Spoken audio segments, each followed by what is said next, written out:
back. So, in one of my videos I mentioned that something was wrong with my dirt bike. Technically, this isn't actually my dirt bike anymore. I traded it. Remember this guy? Let me give you a little rundown here. It's a 2005 Suzuki RM125 two-stroke, which is really nice. I did some Googling. That bike makes about 14 horsepower. This thing makes 40.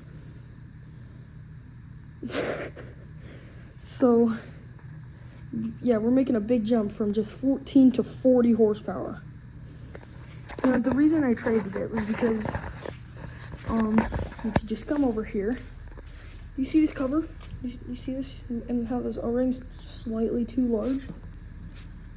And it doesn't stay in? Yeah, that's Yamaha being idiots and not being able to send the correct parts. Why is it so cold? It's freezing. It's like it's just set in the winter. It's really cold. But that goes right over the oil filter. And guess what?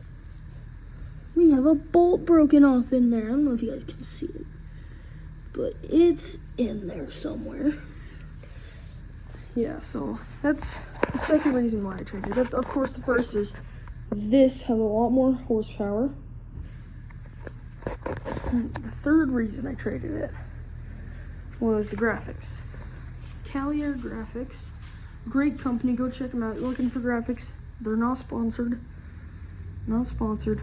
They're just really good at graphics. And yeah, I'm wearing Crocs.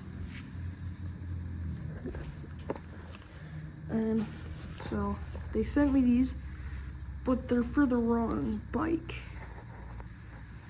These go on a 2020 230, and that is a 2018, so about 2 years off. Now, I love Yamahas, don't get me wrong. I mean, here's my dad's bike, YZ252 stroke. Absolute widowmaker. My brother McCrae, he's 6'8", and he's benched about 280. And he's a tire mechanic, and he's changed all sorts of tires, from smart cars to massive wheel loaders and combines. So it's insane, and he has massive grip strength. And when he rode it, he said this thing absolutely ripped. And the throttle's also really tight. I mean, I can't twist it, but when we come over to this Yamaha, yeah, the throttle on Yamahas kind of suck. But when you go to a good old Suzuki, easy money. I bet this thing would fire right up if I kick it. I might set up my camera, I just don't know where. I could use this little Honda. Yep, we're just gonna move the Honda right here, so then now that it's facing there, and I just gotta hope it stays facing this way. There. Nope, that looks like garbage. Okay, anyway, I'm just gonna kick it and see if it fires. Now, I love this bike so much, it's so quick. She hauls. Alright, let's see. I didn't even kick it too hard. So first actual kick, it fires. I love the sound it makes. This thing is so loud, and my brother Knox, let me go show you his bike. He rides just a little itty bitty Kawasaki 110, which is kind of slow. And Coulter rides a 50cc Cobra. It's a Pee Wee Cross bike.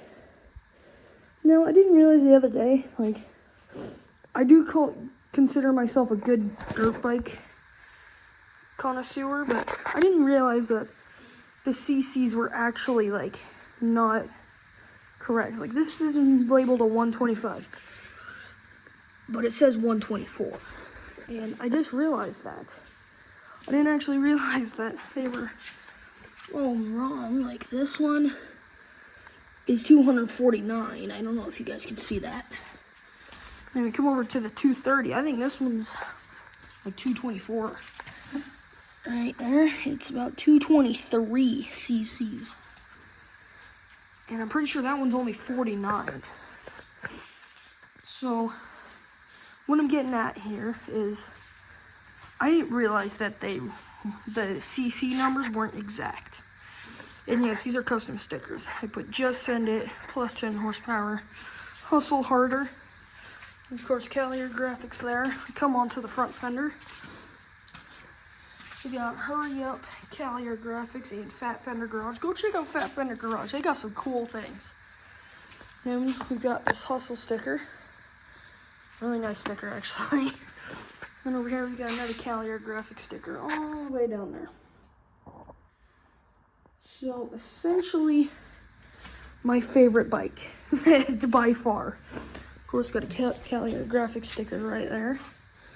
And then this was like 11-year-old me that did that. So this was actually my first bike I've ever owned, like, on my own. Like, first actual owned bike. I paid $1,000 for it, which is actually a steal considering this thing new is like $8,000. I don't know. I'll have to look it up. But I got that thing for $2,300. So yeah, I kind of made a little bit of money trading that. So I got this plus $1,300. Also, I found out so the last time I rode this bike, it actually bogged really bad when I was wide open. Just slightly, just it was bad. But if I just twisted the throttle all the way, it was going it just sounded like crap. And then I remembered something. The floats in, I don't know how to pronounce it, Cahin carburetors, they tend to get richer over time. The fuel mixture tends to richen over time. And it has been about 7-8 months, give or take, since it last ran. So what I was going to do was I was going to take a screwdriver and actually I just thought of something. What if I just like take the notch and just go slightly back? Because then it'd just perfect the mixture, right? I'm also realizing that the chain guard, there's meant to be a guard that goes here. It's supposed to bolt. I think it's supposed to bolt with this and connect here and here. And I'm pretty sure somewhere down here. I don't know where. But I think it's also leaking oil. Yeah, it's leaking something. I think that's actually coolant. Yeah, that's coolant. Let me come over here and get a closer look. The white stuff is chain lube.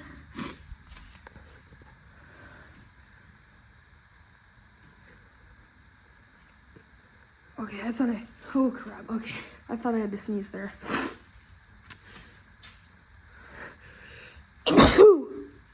Holy crap. Yeah, I'm probably gonna shorten up this thing here because this is a little long.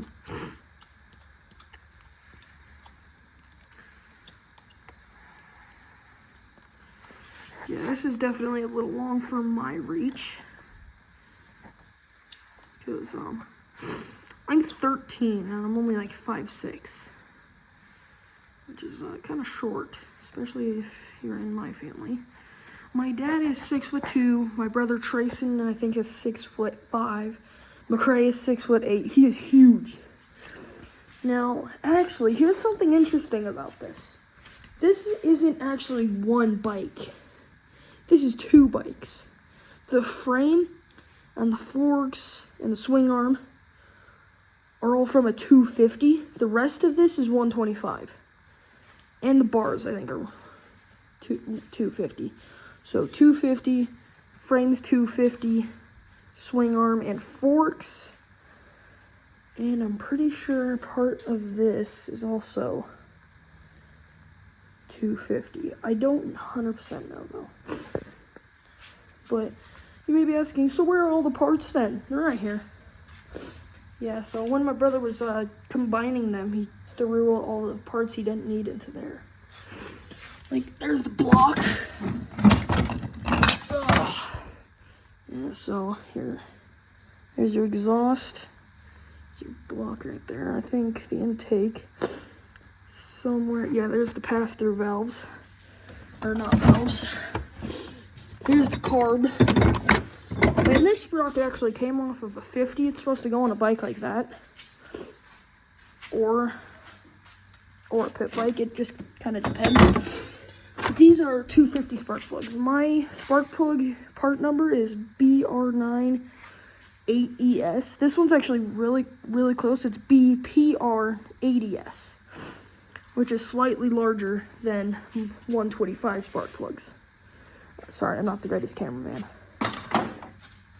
And yeah, there's part of the crankcase cover, which, believe it or not, this is plastic. Listen. This is not metal. This is plastic. It looks like metal, but when you feel it in person, it is plastic. So, yeah. Also, this is why two strokes are better. Take a good look at this tire. You see how the knobs here are like absolutely cooked? Some of them are absolutely ripped off. Yeah, one of them actually nailed my brother in the head. Like right in between his nose, or right in between his eyebrows. It nailed him in the nose, and he had a mark on it for like a couple of weeks. And it was just kind of funny, because I hit the power man, and it just boom, bonked him right in the head. Yeah, so check it out. This is off a 250, ripped off. And this is, he's actually got a new tire for it, all the way in that corner. No, my brother Trayson, his dirt bike, he had a 450, and he actually raced my brother McCray on this bike. Guess who won? Not the 450. It was kind of funny. I actually videoed the race. I'll try to find the video. But it was kind of funny. Oh no. We have an issue here. There's supposed to be springs on there, and they're non-existent. So I'm probably gonna. So if you come take a look at this exhaust here, notice how there's springs holding that exhaust on. Yeah, that's how it's supposed to be. Where did the springs go? So I'm probably gonna dig through this bucket, see if I can find some springs, especially for the exhaust. That explains why it was running. That explains why it was so loud, because the exhaust wasn't even going out the muffler. Oh, by the way, this is how oily two strokes can be. Yeah, look at that. Oh, muddy, or not muddy, oily. So this is a motocross bike. It does have a fork lock. It's just not actually on the bottom. I think it's on the top. I ain't 100% sure. Yeah, it's not on the bottom. I think it's actually somewhere right here. I think it's this. I don't know. Take a look at the other one. I can't really get a good view, but I think it's like this. I don't know what H and S means, but I can't turn it with my hand, so that's not a good sign. Yeah, kill switch, I kind of just zip tied on there instead of using the clip. And I'm going to throw it like, actually kind of close to my bars. I might replant it right here, because I want to be able to press it with my thumb. just so I can kind of just roll up to the function like, what? This thing will make you go deaf, I guarantee it. Fun fact, that muffler actually has nothing in it. So it just kind of echoes. It's really kind of funny. Oh, wait, hang on. I could probably actually check the coolant for it. Because it was, like, completely full. Like, I kid you not. Like, top full. Oh, I hate opening this. Opening this reservoir sucks. Oh, how many of these have left? Maybe I'll open fast. Maybe if I, like, take this off and take the wing scoop off, I could probably get it. Okay, what if I just, like, take it and then just... Okay, this isn't working. I'm moving the entire bike. Okay, if I push down... Ah, that hurts. I think... Yeah, so here's a little tip when riding a two-stroke. Since every two-stroke has a radiator, this will work with every bike. But before you start riding, here are 3 things you need to check. 1, make sure your clutch is good. 2, I forgot how to count. Make sure your throttle is good. And 3, oh my gosh. Make sure you have fuel and coolant, especially coolant. Because you'll be okay, you can just fill it up with gas. Like you can just go to a gas station with a bottle of oil, mix it up, pour it in. That's it. Actually, I'm sure I'm probably empty. Oh. Don't move. Why is my camera not focusing? Focus. Alright, can't really see, so I'm using the camera. There's gas in there. Yeah, that's gas. Yeah, so some two-stroke gas can be pink, blue, hell, I've even seen brown. So, just so you know,